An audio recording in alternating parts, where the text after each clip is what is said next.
السلام علیکم۔ امید کرتا ہوں آپ سب خیریت سے ہوں گے۔ یہ بات تو ہم بچپن سے ہی سنتے آ رہے ہیں کہ جھوٹ بولنا بہت سخت گناہ ہے، اور یہ حقیقت بھی ہے۔ ہر مسلمان مرد اور عورت جو جھوٹ سے نفرت کرتے ہیں، اور اسلام میں بھی جھوٹ بولنے سے منع کیا گیا ہے، لیکن رسول اللہ صلی اللہ علیہ وآلہ وسلم نے 3 جگہ پر جھوٹ بولنا جائز اور حلال قرار دیا ہے۔ جاننے کے لیے ویڈیو کو لاسٹ تک دیکھیے گا، اور اگر آپ نے ہمارا چینل سبسکرائب نہیں کیا تو ہمارا چینل سبسکرائب کر لیں۔ رسول اللہ صلی اللہ علیہ وآلہ وسلم نے فرمایا 3 جگہ پر جھوٹ بولنا جائز اور حلال ہے۔ نمبر 1، اپنی بیوی کو راضی کرنے کے لیے جھوٹ بولنا جائز اور حلال ہے۔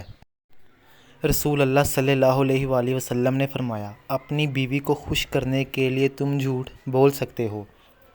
نمبر 2، میدان جنگ میں جھوٹ بولنا جائز ہے۔ میدان جنگ میں جھوٹ بولنا اس لیے جائز ہے کہ دشمن پر غلبہ رہے۔ نمبر 3، لوگوں کے درمیان صلح کروانے کے لیے تم جو بھی جھوٹ بولو وہ جائز اور حلال ہے۔ رسول اکرم صلی اللہ علیہ وآلہ وسلم نے فرمایا کہ تمام اعمال کا دار و مدار نیتوں پر ہے۔ رسول اللہ صلی اللہ علیہ وآلہ وسلم نے ارشاد فرمایا کبیرہ گناہ اللہ کے ساتھ کسی کو شریک ٹھہرانا ہے۔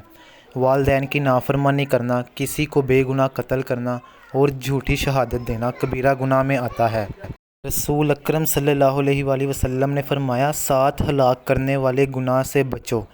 صحابہ کرام رضی اللہ تعالیٰ عنہ نے عرض کی یا رسول اللہ وہ 7 گناہ کون سے ہیں؟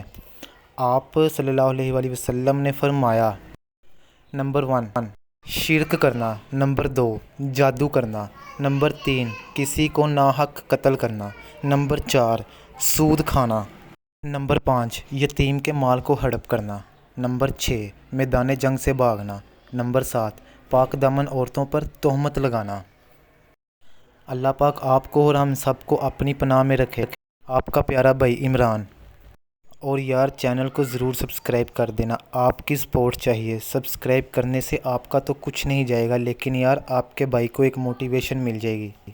اور ویڈیو کو لائک ضرور کر دینا اور اپنے دوستوں تک شیئر کرنا۔ دعاؤں میں یاد رکھیے گا۔ ملتے ہیں اگلی ویڈیو میں۔ اللہ حافظ۔